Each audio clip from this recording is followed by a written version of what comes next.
था, किसी गांव में एक राजा रहता था। वो राजा बहुत धनवान था, बहुत ज्यादा, और धनवान भी था और बहुत दयालु भी था। और उस बेचारा के एक भी संतान नहीं है। संतान नहीं है तो क्या करते थे, पति पत्नी तो रोज भगवान शिव के मंदिर जाते थे और पूजा करते थे दोनों पति पत्नी। और बहुत उदास घर पूजा करके वाके बहुत उदास रहते थे। जब उदास रहते थे तो एक दिन के वैसी करते करते माता पार्वती और भोलेनाथ दोनों जंगल के ओर चले। जंगल के ओर चले तो माता पार्वती के प्यास लग गया। जब प्यास लग गया है, माता बोलते हैं कि प्रभु मेरा बहुत कस के प्यास लग रहा है, मेरा ये अब चला नहीं जा रहा है, प्यास के मारे एकदम पूरा करंट सूख रहा है, प्रभु जो मेरा पानी पिएंगे। भोलेनाथ बोलते हैं कि देवी यहाँ तो कुछ दिख नहीं रहा है, अब कहाँ जाएंगे। बोले प्रभु कहूँ से मेरा पानी पिला दो, बाकी हमरा पानी पिला दीजिए, बहुत प्यास लग रहा है। बोले ठीक है देवी चलिए। चलने लगे। थोड़ा दूर चले हैं तो देखते हैं कि एक राजा जाके और बहुत दोनों मन मार के मंदिर में पूजा करे। अकेले के बाद जाके एक पेड़ के पीछे बैठे हैं, जो एक वृक्ष तर बैठे हैं, अशोक के वृक्ष है, वहां बैठे हैं दोनों, मन उदास बहुत कैले हैं।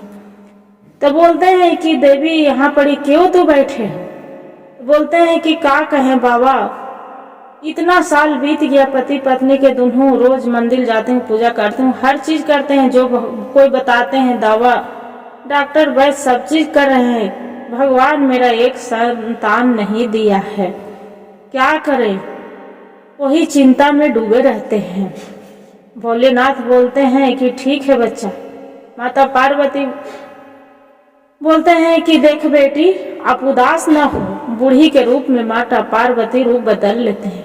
बेटी उदास न हो, वो एक लोटा पानी मेरा पिला दो, आपका जरूर संतान। बेचारी वहां से उठ के अब आके अब पानी माता पार्वती के पानी भोलेनाथ के लाके दे देते हैं। और जो दे देती है भोलेनाथ, माता पार्वती दोनों पानी पी के और उनको आशीर्वाद दे के अब बोलते हैं कि बेटी देख, एक 12 कोस की घना जंगल है, वहाँ एक मंदिर है, वहाँ मंदिर में एक महात्मा जी रहते हैं, वहाँ जाके बेटी 12 बरस से तपस्या करते हैं। उसी तपस्या के जाओ वहाँ मंदिर में पूजा करते हैं, उसी फल वही भोलेनाथ के महिमा होगा तो आपको गोद जरूर भरेगा बेटी। बेचारी वहां घर आती है और आके दोनों पति पति एक निकल जाते हैं, दोनों तीर्थ के लिए निकल जाते हैं। रास्ते में तो कितना भिखारी मांगते रहते हैं, मांगने वाले भोलेनाथ। और दोनों चलते चलते चलते देखते हैं कि रास्ते में एक भिखारी है। माता पार्वती बोलते हैं कि प्रभु इसका भिखारी है, सब तो अथी लोग हैं, नर लोग तो वो तो देवे करते हैं, बाकी मेरे जो भक्त हैं जे, बाकी हम भी दान करेंगे तो मेरा भी तो पुण्य मिलेगा। बोलते हैं कि ठीक है।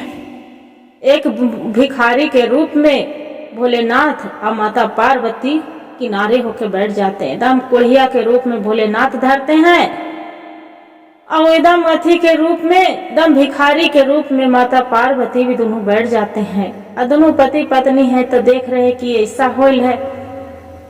उसका पति बोलते हैं नहीं नहीं, ऐसा बैठी है कोढ़िया के रूप में कि इसका लगता है देख के घिन लगता है, इसका हम दान पुण्य करें। वो बेचारी बोल रही है रानी कि नहीं प्रभु, हम जो दान पुण्य करने आ रहे हैं, तपस्या करने जा रहे हैं भोले वहां मंदिर एक जंगल में, तब फिर हम क्यों न दान पुण्य करते चले।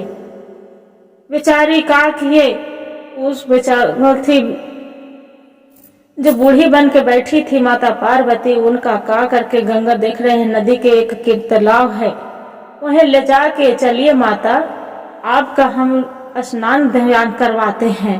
बेचारी पकड़ के ले जाके और स्नान ध्यान करवा के अब प्रेम के भाव से उनको जे पड़ी खाना बना के भोजन करवाती है।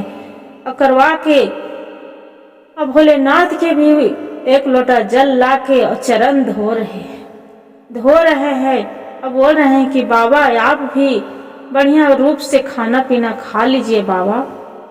अपना रूप में माता पार्वती आते हैं, तब बोलते हैं भोलेनाथ की कि देखें प्रभु, यही कहते हैं कि जो कर्तव्य के फल, ये कितना बेचारी कर्तव्य कर रही है, इसको फल मिलेगा ना।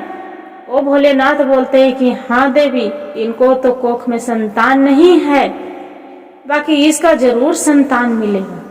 वहां जाते हैं, देखते हैं कि एक जंगल में बहुत भारी मंदिर है और एक 12 साल से तपस्या तप कर रहे हैं।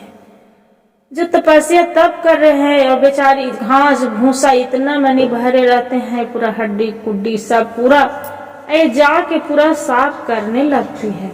जो साफ करने लगती है, साफ करते करते करते करते भोले वो तपस्वी बाबा रहते हैं, उन्हीं के तपस्या करने में लगे हैं और उन्हीं के एक रोमा कवर जाता है पैर के।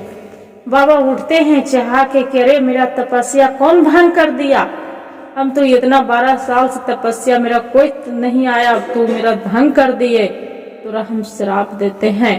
वो बेचारी गिड़गिड़ाने रोने लगती है कि बाबा देखिए, आपको एजा पड़ी बहुत साफ अथी था बाबा, हड्डी गुड्डी पूरा घास भूसा था, इसलिए हम यहाँ साफ कर रहे हैं बाबा, हम जान के नहीं कर। तब भोलेनाथ के अपना रूप में आते हैं, बोलते हैं कि देखिए बेटी, आप तो हम जो चीज ले तू आए हैं वो चीज हम जरूर पूरा करेंगे।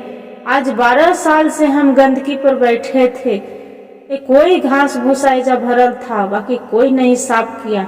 आप मेरा यहाँ पड़ी बहुत प्रसन्न हैं आप पर, उसका भगवान के आशीर्वाद था, माता पार्वती के एक जड़ी दिए, बोले कि लो बेटी ये जड़ी पी लेना। जड़ी तो आके बच्चे पी लिए। वहां से दोनों पति पत्नी घर आती है। वो रानी के 9वें महीना गर्भवती रह जाती है। उसका सुंदर सा पुत्र जन्म लेते हैं। सुंदर सा पुत्र जन्म लेते हैं तो धूमधाम से पूरा पूजा करते हैं, थी करते हैं। माता पार्वती भोलेनाथ फिर उसका घर साधु के रूप में जाते हैं। साधु के रूप में जाते हैं, बोलते हैं कि कोई घर में है बेटी, दुआरी पर मेरा भिक्षा मिलेगा। वो बेचारी बोलती है कि हाँ बाबा, काहे नहीं मिलेगा, जरूर मिलेगा। बेचारी बैठाते हैं, बुला के चरण धोते हैं, खाना देते हैं, खाते पीते हैं और वहां से बाबा उठ के जाने लगते हैं। जब उठ के जाने लगते हैं तो ये बेचारी बोलती है कि बाबा आप तो जंगल में मिले थे, बाकी आप यहाँ। तो बोले कि देखिए हम घूमने आए थे बेटी, देखें कि कौन अपना भक्त के द्वार पर झड़ा घूम के आ जाते हैं। बोले कि हाँ